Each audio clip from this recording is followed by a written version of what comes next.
Well, hey, everybody. Welcome back to another episode of the Longer Haul Youth Ministry podcast. This is episode number 129. My name is Jody Livingston, and I'm really excited for you to join us today. If it's your first time listening, we especially want to welcome you to the podcast. If you're a returning listener, thanks for coming on back, and hopefully you are a member of the super secret podcast group. If not, love to have you join there. I'll have a link for that in the show notes, as well as any other resources that are mentioned in today's podcast episode. Again, really excited for today. Good friend of mine, Eric Holmstrom, joining the show. And to be fair, this is actually a conversation that he and I had quite some time ago. So pulling it out from the Wayback Machine. Eric smiles more than anybody I know. Makes me look really bad when he's holding the mic because he's really good in front of folks and on stage. Just a funny guy, great youth pastor, great church over here on the left coast. And so Eric jumping on today to share some wisdom. He and I were texting actually before this conversation. I just said, hey, if you had a chance to sit in front of some youth pastors and share wisdom from the longevity that you've experienced. What I love about Eric is that Eric's longevity doesn't just come in youth ministry, but he's really planted himself where he's been for quite some time now. And he's really seen the fruit of that. And so just that conversation, hey, what would you say? What would you share? And he really didn't hesitate, man. He came right back with some pretty good gold. And so I said, hey, you know what? Why don't you come on the podcast and we'll talk about that and talk through that, because I think it'd be really helpful. So for our listeners for today, so here we are today with all that, and I'm excited for you to hear from Eric. I'm excited for you to learn from Eric. I know I'm going to be taking notes again for sure, because I usually do when Eric's in the front of the room and up front. So if you'd help me welcome Eric to the show today. Eric, thanks for jumping on, man. If folks don't know you, man, maybe just take a minute, introduce yourself, a little bit of who you are, where you're at, and how you ended up getting coaxed into being on this show today. Jody, first off, man, I just want to say I am best known, and I think my greatest title is Friend of Jody. I want to pause you and just say, man, thank you, Jody. As I was thinking about being on this podcast, I want to thank you. You are literally the embodiment of long haul longevity in ministry, and in so many different contexts, brother. Like, you have faithfully served. I think of the words of Eugene Peterson, right? A long obedience in the same direction. And so there are so many of us that tune into your podcast that are friends with you, that are being mentored and encouraged by you. And you are such an example to us, man. And so I just want to say, on behalf of all the students, leaders, youth pastors that you have influenced, thank you. And it's an honor to share the airwaves for a few minutes today to talk about youth ministry. But I just want to say thank you, man. Thank you for what you do. Well, thanks, man. Thanks for coming on the show. It was great having you. Great. We'll see everyone next week at the next episode. And I'm just kidding. No, all that's right, great. Well, hey, so my name's Eric, and I am a high school pastor. I'm a student ministries pastor, and I'm one of the teaching pastors at our church. I've been in youth ministry, student ministries for over 15 years now. I've been at this current church that I'm at for 9 years, and that has been such a gift. They haven't fired me yet. They've kept me on staff, so I'm at least, barely passing. But I love the opportunity to be in the same space for long enough to see some of the fruit that we've been able to see, and I just consider it a privilege to lead alongside my other teammates and our staff and our volunteers, and to learn from guys like you. Yeah, man. Well, I appreciate it. And 9 years, man, that's a big deal. Yeah. It's a big deal. That's a cool journey. Well, hey, I was telling everybody in the intro setting up, like, hey, you and I were texting back and forth, which, is not gibber rare. We do. And I said, hey, if you had a chance to be in front of a room full of youth pastors, because I'd just gotten off the phone with another youth pastor, right, who's struggling trying to navigate some things. And it's like, what would you say today? Because I think in some ways, I wonder if advice I would have given before COVID is the same as now, right? And I start sitting down and looking at the list. I'm like, man, you know what? Yeah, it's kind of the same. Like, I don't know that for me, COVID has changed much of what I would tell a youth pastor. And so it was encouraging to see the things you shot back, and you shot them real quick. Yeah. Like, I don't know if it's something you've been thinking about or if it was just what came top of mind, but I was like, dang, he's prepared. Dude, like, ever since episode 1, I've been waiting for you to invite me, bro. So I'm like, I've actually he's just waiting. written down for years, man. That's great. So here's what I thought we'd do. Just casual, just you and I and, 14 listeners. What it would look like, just to kind of walk through this list that you gave me. Yeah. And then maybe we just dive in a little bit to each briefly as we go. Well, Jody, let me start by saying I couldn't agree with you more about the consistency of, or the similarity of kind of our encouragement to youth pastors pre-pandemic and post-pandemic. In fact, I think if anything, we just need to double down on what we were already trying to encourage youth pastors, leaders, church workers in, because they're more important now than ever before. Yeah. Yeah. There's no question. We had our kind of end of year small group leader, thing. Yeah. And I'm just sitting in this theater looking at these youth volunteers, that have come alongside us in this. And some of them, a lot of them new, to be honest, and some who've been with us a long time, Yeah. And I'm just like, man, to think of the people who are running with us, it's just such a big deal. And I look at the challenges and things that our students are facing, and it just makes me mad, it just makes me mad that the enemy is coming after our kids. Yeah. And I'm just like, nah, man, I'm not doing that. Not on my watch.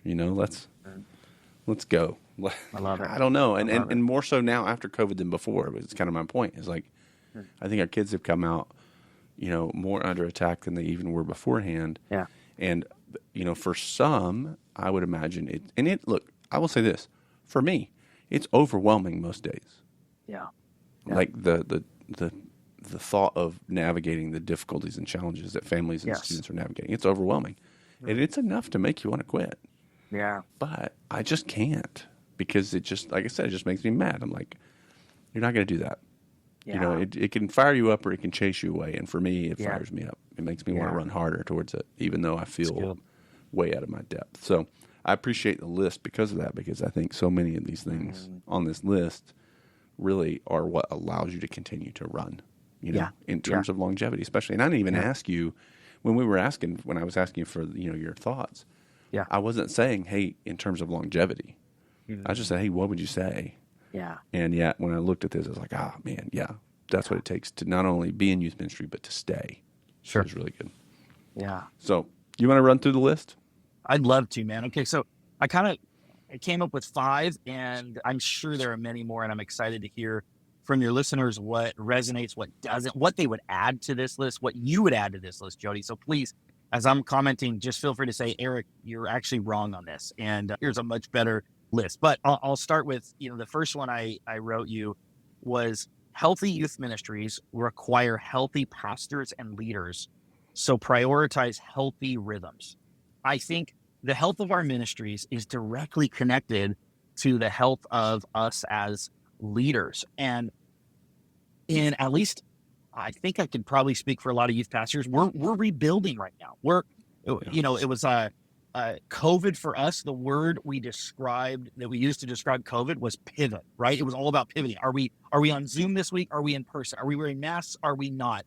Are we on YouTube, Instagram? Like, we're just constantly pivoting. Now, as we're kind of coming out of the pandemic and post-pandemic ministry, our word is rebuild. That we're rebuilding our ministry. And then a part of me had to just sort of like sigh and just go, okay, what was no longer is. And yet there's an incredible opportunity before us. I need to let go of the numbers. I need to let, pre-pandemic numbers, pre-pandemic momentum, pre-pandemic culture. Had to let go of those things and say, we are now entering a season of rebuilding, which is exciting, exciting because there's new students, new families, new leaders, new opportunities to rebuild. But we have to re-communicate our culture. We have to re-communicate our values. We have to double down on who God has called our ministry to be and what we'll do. All that, considering.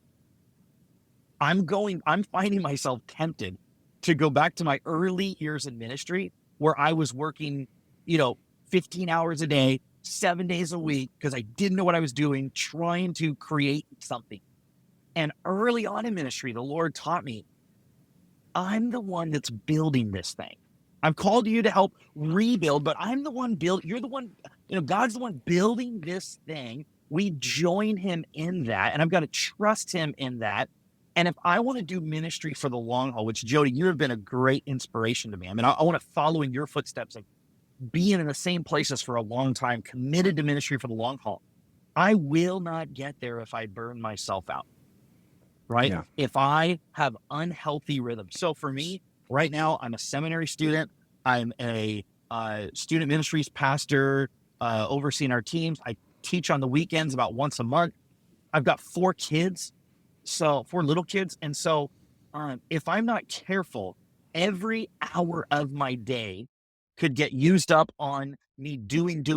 And so health for me right now in this season looks like prioritizing Sabbath like I've never done before.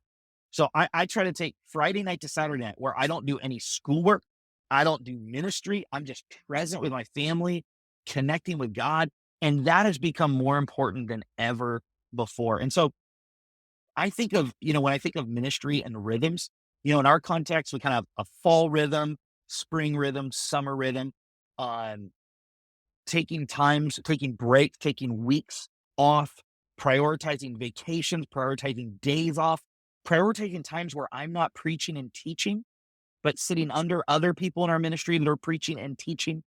On, some of those rhythms have been so helpful for me. And I would just encourage anyone in this rebuilding phase of ministry to really spend time thinking about that, because we want to make an impact for the long haul, right? We're not interested in a return on investment from only 6 weeks of ministry. We want to put in years and years and years and see God do amazing things in and through that.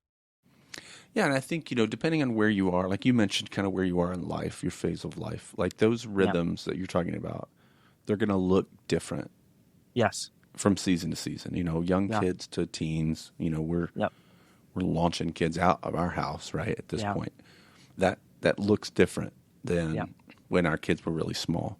When I was, in school trying to just figure out how to make it all happen. Like that rhythm looked different than it does now. And I love what you said in the sense that my pre-pandemic rhythm is going to be different even than now. And my early years of ministry definitely looks different than now. Yep. Yeah. And I think you just have to find what that looks like. And if you're married, that's a conversation to have with your spouse. It's certainly a conversation to have with, those that are in authority over you, where you serve.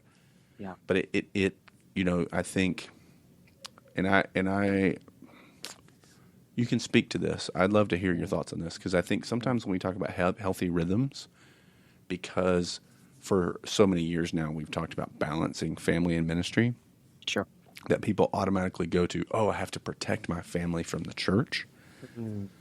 I'm not sure that's biblical, even to say out loud. To me, sounds like horrible. Personally, I think, fighting for health is different than fighting for balance. And so I always like to articulate that. Like there are going to be seasons in your life where your family is going to need you more than your ministry, and you better recognize that. Yep. And there's also seasons where your ministry is going to need you a little more than your family, and you need to recognize that. I don't think no one really talks about that much. Yeah. But like, I've never been one. My wife and I have never said, "Man, we want to protect our family from the church." And just the opposite. Yeah. Like, I want my kids to be a part of it, a thriving part of it. Now, I don't want them to see all the crud that sometimes I deal with as a pastor. So I do want to kind of guard them from that, because I want them to walk in and worship. And I want them to love the church and not necessarily see all the ugly. But I think those rhythms change. You've got to evaluate those. You can't, if you walk away and you go, "Oh man, I got to set and prioritize healthy priorities," or rhythms, which I agree totally with what you're saying. But if you hear that and you say, I need to be away from church more and at home more, maybe this is a season that requires that of you, and that's a conversation to have with those in leadership over you. Maybe it's not. And it'll get you fired, right? Yeah. And so I think navigating that's important. I don't know your thoughts on that. Yeah, no, I love what you're saying. I think that if you're at a church, if you're serving in a church where you're constantly trying to protect your family from them, I think you need to sort of evaluate, like, is this a healthy church? Now, there's no such thing as a perfect church, right? No such thing as a perfect church. And I want my kids to love Jesus, to love the local church. And every waking minute of my day is spent at the local church. They will feel abandoned. They will be frustrated by that. But involving your family as much as you can in the ministry has always been a real special treat. And at least as a dad with kids, I want my kids to love being pastors' kids. And Yeah. part of that means that they know that I love them, value them, that they're not just like a side project for me, that my main focus is the ministry. No, like I do believe that I'm called to love and serve and care for my family, and that out of a healthy family, we can serve our ministries more healthily. But I do think that incorporating our families into the ministry is an incredible gift. And that old phrase, right? Like, more is caught than is taught. Yeah. I can't tell you how many times I've given messages about marriage and dating and how to be a good husband or how to be in a healthy relationship. Our students will not remember any of those messages, but they will remember how Sarah and I, my wife and I, how we interacted with each other, right? They'll see how I'm interacting with my kids. And so church life becomes an opportunity for me to, one, just love and care for my family as we're worshiping together in our church, but also an opportunity to model for students and leaders what a healthy family that loves Jesus, hopefully an imperfect one, looks like. Yeah, that's great. That's good. I think that's a conversation. I would say, man, definitely a conversation to have in terms of what do you need to prioritize and what do those healthy rhythms look like for you in this season. Yeah. And Jody, I would say too, one of the things that you were touched on, like, it always looks a little different seasons, different times. One of the gifts over these last few years that I've been given is a mentor. I asked a guy in our church to step into my life and to just ask me questions, pray for me, challenge me. And he's a man who loves God's word, loves prayer, has been a Christian for so many decades now, and just has handled adversity and suffering in a way like I've never seen before. And so he's just a guy I admire. And my goodness, having a mentor, someone that I can just, boom, share everything I'm thinking through. Because, as pastor, there's certain groups that you can't always share exactly what you're thinking and feeling. And so to have a mentor where that's possible has just been such a lifeline and a gift to help me navigate the really hard seasons we've been in these last few years. Yeah, that's great. You got to have folks around you. There's no question about that. Yeah. And there's no excuse. You can find them. They're out there. Yep. That's right. So, cool. Okay. That's a good one. That's a good start. Yeah. Look at that. Look at us. All right. Number 2. Okay. Number 2, celebrate other youth pastors or other churches instead of comparing yourself or your church to them. Okay. I haven't met a youth pastor or a pastor in general that hasn't struggled at some level or another with comparing yourself or your church to another pastor or to another church. We've all been there. I mean, it's like the great common temptation that all of us face. And what I want all of us to remember is every time we play that game, we lose, right? As soon as you start playing that comparison game, you lose. And not only do you lose in terms of your own feeling discouraged, your own discouragement, but you lose in that you can't celebrate somebody you're competing with. Yeah. You can't pray. It's so hard to pray for somebody that you're struggling to celebrate. It's like we each have different assignments, different contexts, different callings by God. And rather than just fully embracing that and enjoying the reality that we are unique, that every church is unique, every pastor, every leader is unique, and celebrating each other, we get in these stupid games, whether it's I'm scrolling on Instagram and I'm seeing what other people are doing and I become jealous. And the temptation then is, okay, I need to copy what they're doing. And I miss out when I copy another youth pastor, I miss out on hearing God's voice and what it is that he wants me to do in my context. I've done youth ministry in so many different contexts. There's things that work in the urban space that don't work in the suburban space, right? There's things that work in rural spaces that don't work in urban spaces. And so contextualization. But what about in the desert? We don't know yet what works out there. We're still in the experimental phases. Why would anybody want to live in the desert? I'm sorry. Well, if you want to know what works, talk with Jody. But even that, Jody, like no matter how unique our space is, Yeah. we can learn from others, and it's important to learn from others. That's the beautiful thing about having each other. But as soon as I compare, in other words, as soon as I find my worth based on how well your youth group's doing or how poorly your youth group's doing, then I'm in a real dangerous space, because I'm no longer finding my identity in Christ. I'm no longer seeking God's direction for my ministry. I'm just looking to be better than you. Right. And I think that's a scary place to be. Oh, for sure. For sure. I love that. And I think that's more important than ever. And I would say, let me ask, what does that look like? Yeah. When you say celebrate other youth pastors and churches, practically, what does that look like? Yeah. Like, how is that done? So when I see on Instagram a youth pastor or a youth group that's doing something really awesome, one of my disciplines is just texting that youth pastor or leader and just saying, hey, saw what you did, so inspired by it, you're awesome, I'm praying for you. I want to intentionally do something before even those feelings come up in me of jealousy.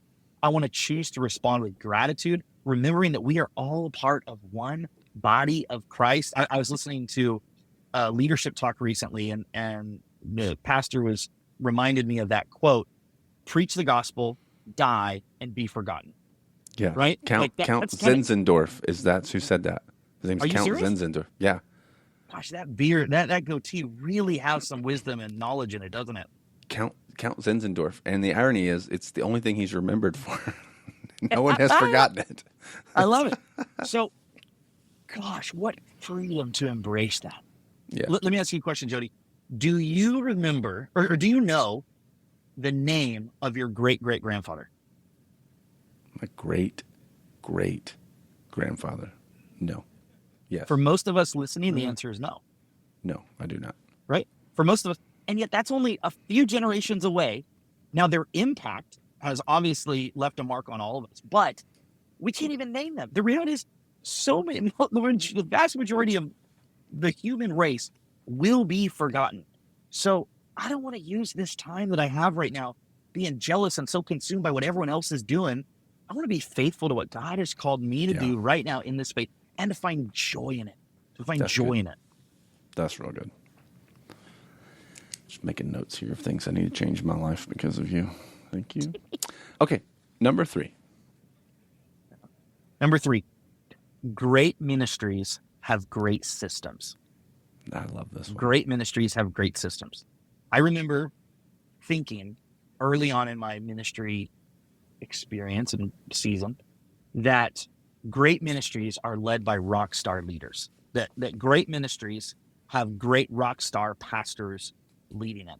And while, God has uniquely gifted certain people to kind of function in those really high capacity ways, the more I dive into what really makes great, sustainable, healthy ministries awesome is that they have systems that support the vision that God has given them. They have those systems that support discipleship, evangelism, connecting students with leaders, kind of moving them down the next steps pathway. And so I would encourage anyone doing any kind of youth ministry to evaluate your systems, right? Because currently the systems you have are producing the results that you have. So what systems are missing right now in your ministry? What holes of it need to be filled? And rather than trying to fill those with like a personality, think of a system that's bigger than you, that could outlive you, that could continue on even if you're on vacation, even if you're gone in sabbatical, even if you end up transitioning out of that ministry. And so I think systems are key. Give me an example of a system when you say that. Okay. So a system for us is on a Wednesday night, when students come, they are put into a life group. So a brand new student comes to our ministry, they're put into a life group, they fill out a Connect card. That Connect card gives us the opportunity to follow up with them, to send them a postcard. Nobody gets things in the mail anymore, so we'll sometimes send a postcard. We send out a text update through that. We can reach out to the parent through that. It begins a relationship, gets them in our database, and then we add them to our text update so that as they've expressed interest in being a part of our ministry, now we've kind of put them in this pipeline where they will regularly get updates. So on Wednesday nights, I'm not going, okay, what students do I need to text to remind them about this event? We use this texting system that we know students who have opted in, who have filled out the card, are getting those messages and getting communicated to. I think about our system of recruiting volunteer leaders. So in the high school ministry that I lead, our expectation is that leaders serve for 4 years with us, which that is the number one factor that deters people from leading. And of course, if a leader says, hey, I can only give you 2 years, then we'll look at our junior class, our junior or senior class. And if we have a hole that needs to be filled, if we have a leader that we need to fill that spot, we'll plug them in there. But our kind of destination is graduation day. And we want leaders to walk with their students all the way through graduation. Well, we have an intentional recruiting process where an interested leader comes and observes our ministry. They fill out an application. We meet with them and cast the vision for why investing for 4 years is significant. We instill it into the culture, and we have about a 90% retention rate where our leaders stick around for 4 years and pour into these students. But it doesn't happen by just finding someone at church and going, hey, would you mind leading a life group this week? It's a long recruiting process that's a system so that we produce a leader that's engaged for 4 years. Yeah, I love that. We have a few. How about for you? Tell me about your systems. Yeah, we have. I mean, I like systems a lot, so I try to make them for everything I can. Yeah. We have, we have some simple ones. Our administrative assistant pulls the birthdays of, each students each month across all of our campuses and our ministries. Yeah.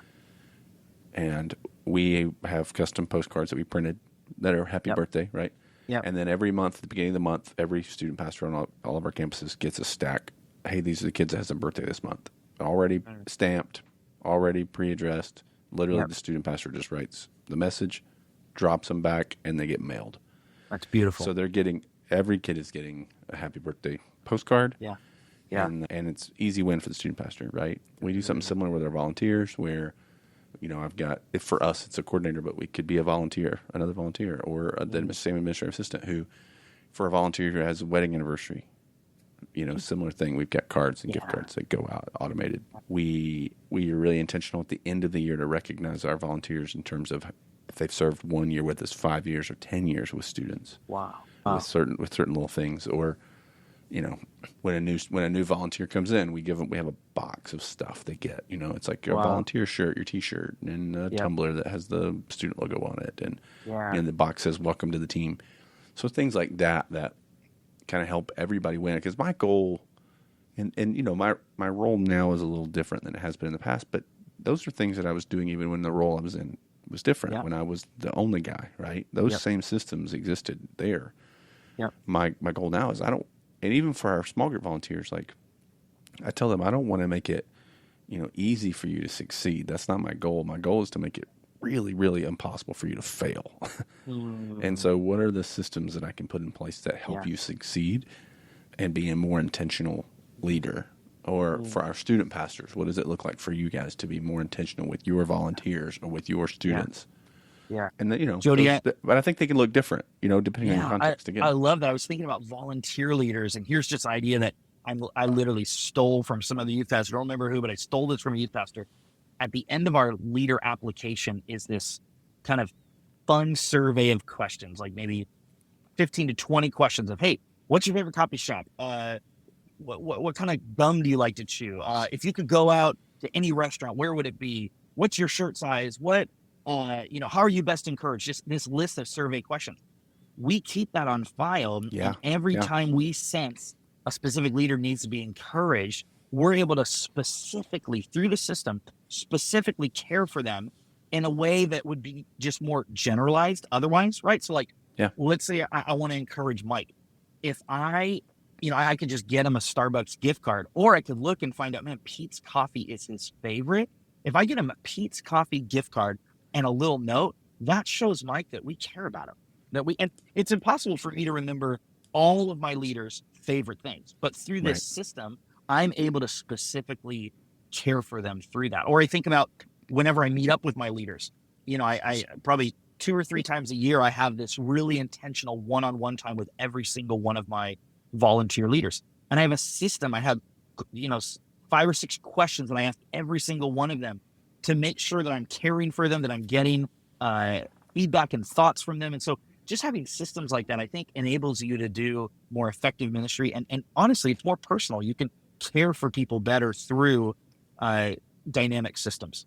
Yeah, I love it. We do the same thing, questionnaire. We use it at summer camp. On Wednesday, we give a little goodie bag, and it's all their favorites. And the funny thing is, they never remember filling it out.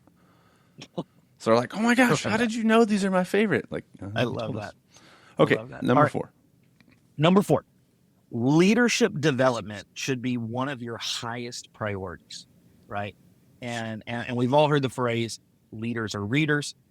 If you're not growing as a leader, then you're going to become stagnant and you're just going to start to kind of do what you've always done before. And I think the leader needs to highly prioritize their own leadership development. And here, let me just get on my kind of soapbox for a minute here. You know what annoys me more than anything? And maybe it's just because I'm a pastor and I'm sensitive to this, but what annoys me more than anything is when people say, I'm not being spiritually fed, or I'm not being developed as a leader. I believe that those things can be true, but my first, maybe it's sinful, I don't know what it is, but my first gut response is, what are you doing to intentionally participate in your own growth and development? Yeah. Because it's not anybody else's responsibility to grow you and develop you. Of course, healthy organizations have opportunities for that, but I am way more drawn to the leader who says, I want to spiritually grow. I want to increase my leadership capacity. What can I do to make that happen? And so I think you prioritizing reading books, listening to podcasts like this one, meeting up with mentors and other pastors and leaders, going to conferences. But honestly, Jody, I just find, I love going to big conferences. Those are really, really fun. I find I get way more out of a conversation with you. I find that when you and I sit down and just a fellow youth pastor in the trenches serving students, when I hear you talk about things, all of a sudden my mind starts to go crazy with, I could do that, or that made me think about this. And so I just think surrounding yourself with other high caliber leaders and being intentional to ask questions. I find that in our social media driven culture right now, so many of us want to be the most interesting person in the room. Oh, yeah. I think a far better approach is to aim to be the most interesting person in a room, right? Look, I read every single year and forgetfulness. And I love it because it's only 50 pages. And so I always start the year feeling really accomplished, like I read a book. Only 50 pages, really easy. In it, he talks, gospel person is somebody who takes such a significant interest in others and doesn't always bring things back to themselves. I want to show up to conversations with people with tons of curiosity and tons of intrigue and tons of interest, rather than showing up going, okay, how can I be perceived as the most interesting person? I want to be perceived as the most interested person. And so I think, I love that. When you have that mindset, that kind of curiosity, you're going to attract high caliber leaders. You're going to get some great thoughts, and you're going to become a better leader in the process. Yeah, I love it. I like to read too, but I would say this too about the leadership thing too. Read. Growing as a leader means more than just listening to leadership podcasts and reading leadership books. Some of it, what you learn by doing and developing yourself. So, when you sit down and do your reading list for the year, don't just stack it with leadership books. Throw some fiction in there that's going to inspire you and encourage you to be more creative or just to rest even in some of that stuff and what it is. Yeah. Because I think sometimes we feel this pressure every book has to be 10 checkpoints to being a better leader. No, man, sometimes it's just being a better you. Being a better faithful you, being a better believer, being a better faithful husband. I'm a better pastor when I'm a better husband. Yeah. Jody, can I riff on that for a second? Yeah. I love what you brought up there about challenging yourself and even looking at your own leadership context and the ministry you run as an opportunity to grow. I remember I was in a season as a communicator and as a preacher where I was looking back on all my notes and I was going, okay, I've been telling a lot of stories, which is kind of my wheelhouse. I love telling stories. I enjoy telling stories. So I was looking back at my notes, realizing, now I've been telling a lot of stories, but I'm not using hardly any illustrations, or I'm not using hardly any props. And so I started to challenge myself. I said, you know what I'm going to do is I want to make sure from now on, in every single talk that I give for this, for the foreseeable future, I want to make sure I include either one illustration or one prop with me. And so I would challenge myself, and I started to do that. And then I realized, I haven't actually been telling as many stories. And so I was kind of trying to constantly evaluate my speaking and saying, okay, how can I grow and develop? And in the same way, I think for you, in whatever context you're in and whatever leadership capacity you're in, to maybe say, okay, what are some things I'm not doing as a leader that would be good for me to try, and experiment with those, try those out. Yeah, that's great. I could go all day about books and reading and developing leaders, but that's another show for another day. Okay, number 5. All right, number 5. Last is this. It's not about you. What? I think Rick Warren began his mildly popular book that way. It's not about you, right? I think that's how it opens, purpose-driven life. Serve your heart out, trust God, and give him the glory. Gosh, if we're not careful, our people can become a platform to build off of, right? Our people can become means to an end.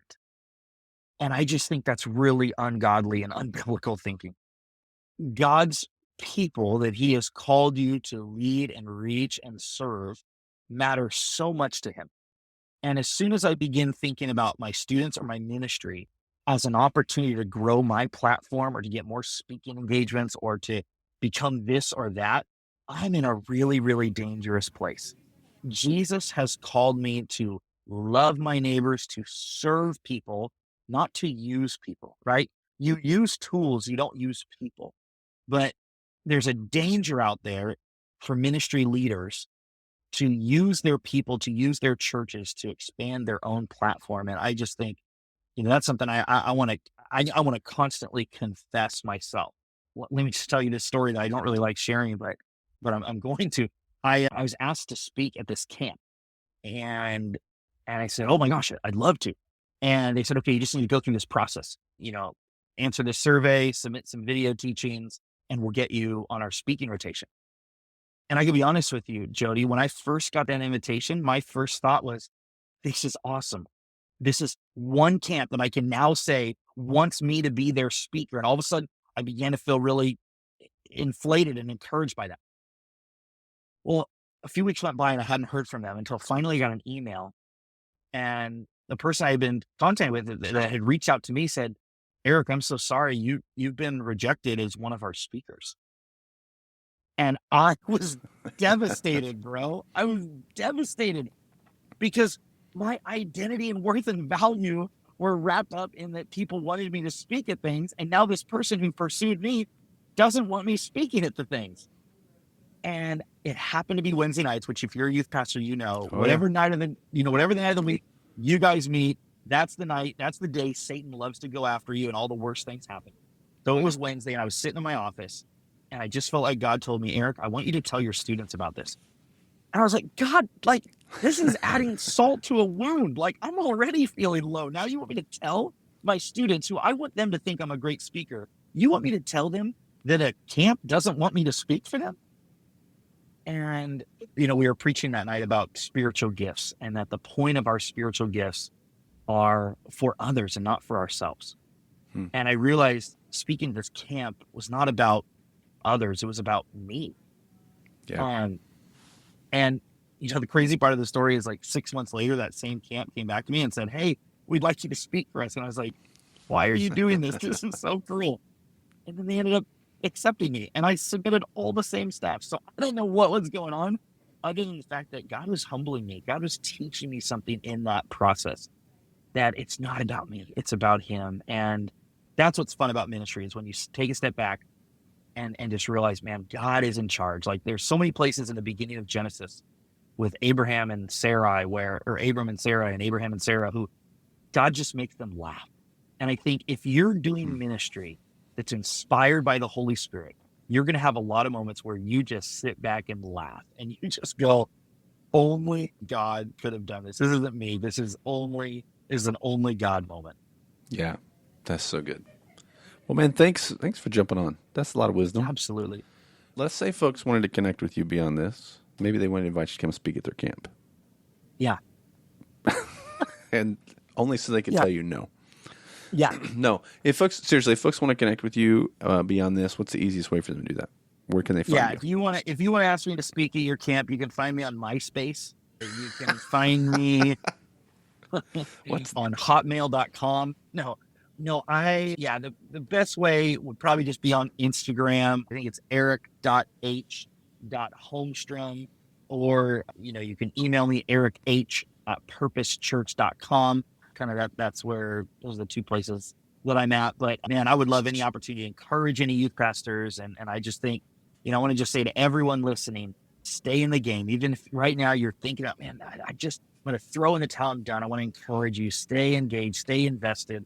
Unless God's clearly calling you out, keep your head up and surround yourself with great people like Jody who can encourage you, because God has incredible things in store, but it's through the longer haul. It's through the commitment to longevity, I think, that we'll get to really see some amazing fruit of our ministry. I love that. Well, thanks, man. Again, thanks for coming on and sharing your wisdom. Hey, thanks for jumping on and listening, everybody, and hanging with us here.